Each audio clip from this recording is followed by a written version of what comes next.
Welcome students in my YouTube channels Amit Gupta Drug Pharmacology. Today we discussing about the antidiarrheal drugs.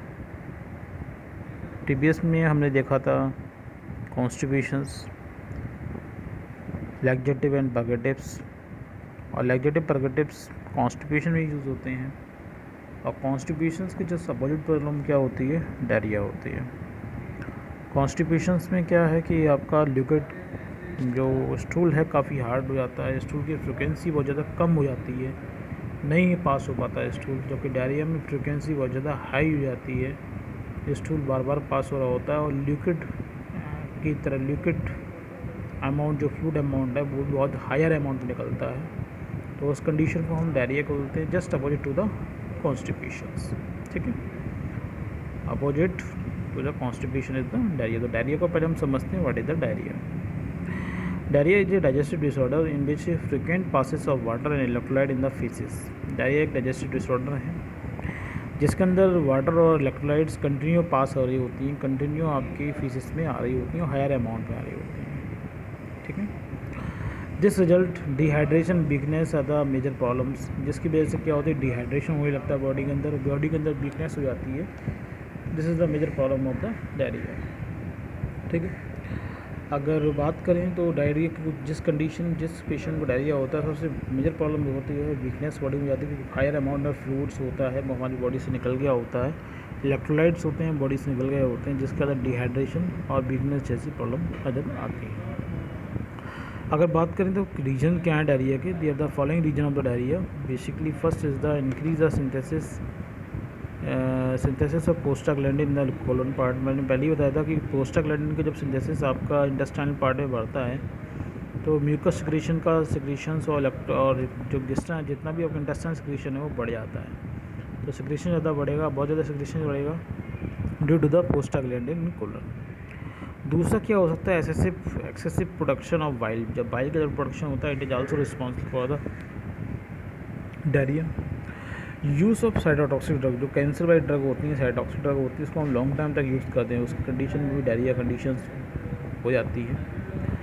हाइपरमोटिलिटी of GIT, अगर GIT की हमारा जो motion होता है, GIT में जो पैरालिसिस मूवमेंट है, ये जो जीआईटी की मोटिलिटी है बहुत ज़्यादा बढ़ जाए, हमारे जो मोशन जो इंटेस्टाइन में हो जाता है बहुत ज़्यादा इंक्रीज़ हो जाए, तो उस कारण भी क्या है, डायरिया जैसी कंडीशन बन सकती है।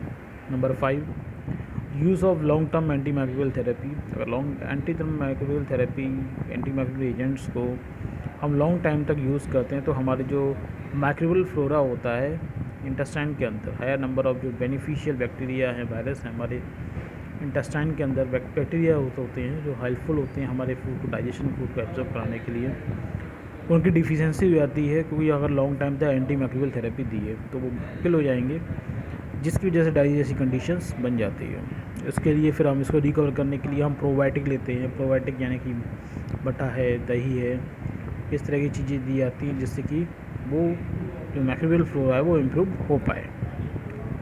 Number 6, increase the secretion end of water and salt. Water और साल्ट का सेक्रेशन ज़्यादा बढ़ जाता है इंटेस्टाइन में, तो वो भी रिस्पॉन्सिबल होता है डायरिया जैसी कंडीशन के लिए। Decrease the absorption of water and electrolyte in the colon part. अगर हमारे कोलन से वाटर का एब्जॉर्प्शन, इलेक्ट्रोलाइट का एब्जॉर्प्शन कम हो जाए तो वो condition is also responsible for the diarrhoea conditions. Food poisonings, यानी कि फूड अगर हमारा हाइजीन नहीं है, उसमें बैक्टीरिया, वायरस या और तरह फंगस की ग्रोथ हो गई है, वो कोई टेक कर लेता है, that condition is also responsible for the diarrhoea. फिर कॉलरा कंडीशन है। कॉलरा में मेन सिम्टम्स क्या होता है, डायरिया का होता है, वॉमिटिंग भी साथ में आती है, लेकिन डायरिया बहुत ज़्यादा फ्रिक्वेंटली हो रहा होता है। And last condition is the due to ulcerative colitis. Ulcerative colitis एक डिसऑर्डर है जिसमें हमारी लार्ज इंटेस्टाइन्स में जो म्यूकस पार्ट है, म्यूकोसा पार्ट है, वहाँ पर अल्सरेशन हो जाता है, और अल्सरेशन होने की वजह से क्या होता है कि वाटर या फ्लूइड होता है हायर अमाउंट में एब्जॉर्ब नहीं हो पाता है। That condition is also responsible for the diarrhoea. ठीक है, तो ये आपके 10 फैक्टर्स हैं जो जिसकी वजह से डायरिया जैसी कंडीशन बनती है। अब हम आगे बढ़ते हैं, मैनेजमेंट ऑफ डायरिया। डायरिया को कैसे मैनेज करेंगे, तो कुछ स्टेप्स होती हैं जिसकी हेल्प से हम डायरिया को मैनेज करते हैं। पहले तो हम यही है कि वाटर का सिक्रेशन जो हो रहा है, इलेक्ट्रोलाइट का सिक्रेशन हो रहा है, उसको हम कम करें। और साथ में सिग्रेशन जो इलेक्ट्रोलाइट का हो रहे हैं उसको अब उसके वाटर इलेक्ट्रोलाइट सिग्रेशन कम करें और साथ में इलेक्ट्रोलाइट और वाटर के एब्जॉर्प्शन को बढ़ा दें। तो वाटर का इलेक्ट्रोलाइट का कंसंट्रेशन अगर स्टूल में कम हो जाएगा, फीसिस में कम हो जाएगा, तो डायरिया की जनरेशन भी कम हो सकती है। ठीक है, तो हम वो ड्रग यूज़ करते हैं जिससे सिक्रेशन होता है, या एंटी सिक्रेटरी ड्रग यूज़ करते हैं जिससे कि इंटेस्टाइन में सिक्रेशन कम से कम हो जाता है, that are helpful for the management of diarrhoea. Number 2 बात करें तो decrease the motility of GIT. GIT के अंदर जो आपका गैस्ट्रिक मोशन हो रहा होता है, पैरालिसिस मूवमेंट है, जिसकी वजह से फूड आगे मूवमेंट करता है स्मॉल इंटेस्टाइन से लार्ज इंटेस्टाइन में, या इसोफेगस से स्टमक में, स्टमक से स्मॉल इंटेस्टाइन में, स्मॉल इंटेस्टाइन से लार्ज इंटेस्टाइन में। तो ये गैस्ट्रिक मोटिलिटी बहुत ज़्यादा बड़ी हो तो उस कारण भी बताया था आपको डायरिया ऐसी कंडीशन होगी, तो हम वो उस तरह की ड्रग यूज़ करते हैं जिसके थ्रू हम मोटिलिटी ऑफ जीआईटी को कम कर दें।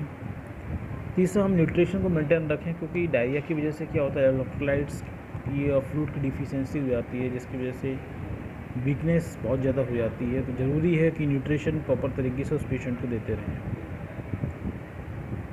और इलेक्ट्रोलाइट का लॉस होता है, इसलिए इलेक्ट्रोलाइट बैलेंस को हम मेंटेन करते हैं with the help of ORS। Different type के ORS अवेलेबल है मार्केट में, वो हम देते हैं जिससे बॉडी का इलेक्ट्रोलाइट बैलेंस मेंटेन होता है। और लास्ट कंडीशन ये होती है कि जिस बैक्टीरिया, वायरस, बैक्टीरिया की वजह से या माइक्रोब्स की वजह से ये इन्फेक्शन हुआ है और डायरिया जैसी कंडीशन बनी है, तो उसके लिए एंटी बैक्टीरियल एजेंट यूज़ किए जाते हैं उस इन्फेक्शन को कम करने के लिए। तो ये हो गया आपका मैनेजमेंट ऑफ डायरिया। अब बात करते हैं क्लासिफिकेशन जो आपका एंटी डायरियल एजेंट का वो 2 टाइप से है। First is the non specific anti diarrhoeal agent, यानी कि वो हर किसी भी टाइप का, किसी भी वजह से डायरिया हुआ है तो हर तरह की डायरिया कंडीशन में हम ये एजेंट दे सकते हैं। और स्पेसिफिक एंटी डायरिया एजेंट आएंगे तो स्पेसिफिक कोई इन्फेक्शन हुआ है उस कंडीशन में, स्पेसिफिक इन्फेक्शन में स्पेशल टाइप का हम एंटी बैक्टीरियल एजेंट, वो एंटी डायरियल एजेंट देंगे। तो यहाँ पर नॉन स्पेसिफिक की बात रही है, मतलब हर तरह का डायरिया हो, चाहे वो कॉलरा के कारण हो, चाहे वो फूड पॉइजनिंग के कारण हो, या वो किसी भी वायरस, किसी भी बैक्टीरिया के कारण हो, उस कंडीशन में हम एब्जॉर्बेंट यूज़ करते हैं। एब्जॉर्बेंट्स क्या, मेथिल सेलुलोज है, कार्बोक्सीमेथिल सेलुलोज है, इसबगोल है, ये सब यूज़ करते हैं, जो कि वो फ्लूइड को ज़्यादा एब्जॉर्ब करते हैं। फ्लूइड को एब्जॉर्ब करेंगे तो फ्लूइड ज़्यादा क्वांटिटी में स्टूल में नहीं आएगा, तो एब्जॉर्बेंट हेल्पफुल हो जाते हैं। इसी तरीके से एड्जॉर्बेंट्स क्या हैं, एब्जॉर्बेंट जो एब्जॉर्ब कर रहे हैं, एब्जॉर्बेंट उनकी सरफेस पे एब्जॉर्ब होते हैं। चारकोल है, पैक्टिन है, कोलिन है, ये इनके सरफेस पे हायर अमाउंट में एब्जॉर्ब हो जाते हैं, तो वो भी आपके हेल्पफुल होंगे तो in the therapy of diarrhoea. Number C मैंने बात की थी आपको, एंटी सिक्रेटरी ड्रग। सिक्रेशन हमारा बहुत ज़्यादा बढ़ जाता है, सिक्रेशन कम करने के लिए हम वो एजेंट यूज़ करते हैं जो इंटेस्टाइनल सिक्रेशन को कम करें, जैसे आपका रेसिन कैंड्रोट्रायल, ये आपका काफ़ी यूज़ हो रहा है। एट्रोपिन है, सल्फेसेलाजिन है, मीसेलाजिन है, बेलेसेलाजिन है, डिस्मिल सब्सैलिसिलेट है, ये ऐसे एंटी सिक्रेटरी एजेंट कहलाते हैं जो हमारे इंटेस्टाइन के अंदर सिक्रेशन ऑफ फ्लूइड्स को कम कर देते हैं और हेल्पफुल होते हैं इन the treatment of diarrhoea. Number D आपका एंटी मोटिलिटी ड्रग, जो हमारी गैस्ट्रिक या इंटेस्टाइन के मोशन जो बढ़ रहे हैं उसको कम करने के लिए हम एंटी मोटिलिटी ड्रग देते हैं, जैसे कोडीन है, डाइफेनॉक्सिलेट है, लोपेरामाइड है, ये एजेंट यूज़ होती है to reduce the motility of the GIT and are also helpful in the treatment of diarrhoea. अब हम स्पेसिफिक एंटी डायरियल ड्रग में आते हैं। स्पेसिफिक मतलब है कुछ डिसऑर्डर बन गए हैं और उस डिसऑर्डर का सिम्टम्स क्या है, डायरिया जैसी कंडीशन बन गई है। कॉलरा में क्या डायरिया के सिम्टम्स है, तो कॉलरा के लिए नॉरफ्लॉक्सिन, सेफोफ्लॉक्सिन, एम्पिसिलिन, इथ्रोमाइसिन, ये सभी एंटीबायोटिक हम प्रेफर करते हैं। इसी तरह से कॉम्पेलोबैक्टर जिजनी एक इन्फेक्शन है जो jejunum part of large small intestine में होता है, उसको हम हील करने के लिए, उस बैक्टीरिया को किल करने के लिए कॉट्रीमक्साजोल, नॉरफ्लॉक्साजिन, फ्लोरोक्विनोल्स को यूज़ करते हैं। फ्लोरोक्विनोल्स में जैसे हम बात करें तो आपकी ओफ्लॉक्सिन, सिप्रोफ्लॉक्सिन्स, ये सभी यूज़ किए जाते हैं for the killing of Campylobacter jejuni bacteria kill करने के बाद में सिम्टम हील हो जाते हैं। क्लोस्ट्रिडियम डिफिसिली की वजह से भी डायरिया जैसी कंडीशन बनती है, इसके इन्फेक्शन के कारण, उसके लिए वैंकोमाइसिन और मेट्रोनिडाजोल यूज़ किया जाता है। और लास्ट में था अमीबियासिस और ग्रेडियासिस, दोनों ही कंडीशन में है। अमीबियासिस ग्रेडियासिस में एक पैरासाइट इन्फेक्शन है। पैरासाइट को इन्फेक्शन को हील करने के लिए 2 एजेंट यूज़ किए जाते हैं, वो हैं आपका मेट्रोनिडाजोल और डाइलैक्सोनेट फ्यूरेट। ठीक है, तो ये आपका आज क्लासिफिकेशन हुआ एंटी डायरियल एजेंट का, मैनेजमेंट हुआ और इंट्रोडक्शन हुआ। ये आपका पार्ट फर्स्ट है एंटी डायरियल एजेंट का। पार्ट सेकंड में हम कुछ स्पेसिफिक ड्रग हैं उनकी हम फार्माकोलॉजी देखेंगे। इस तरह आपका ये कंप्लीट हो जाएगा डायरियल ड्रग। कल हम pharmacology of specific anti diarrhoeal agent का देखेंगे। ठीक है, अगर वीडियो पसंद आया हो लाइक कीजिएगा। कोई अगर आपको क्वेश्चंस बन रहा हो तो कमेंट बॉक्स में ज़रूर पूछिएगा, और आपको लगता है कि वीडियो किसी को हेल्पफुल हो सकता है तो उसको शेयर ज़रूर कीजिएगा। अगर आपने चैनल सब्सक्राइब नहीं किया मेरा तो सब्सक्राइब ज़रूर कीजिएगा। नेक्स्ट वीडियो मिलेंगे, एंड तब तक के लिए थैंक यू।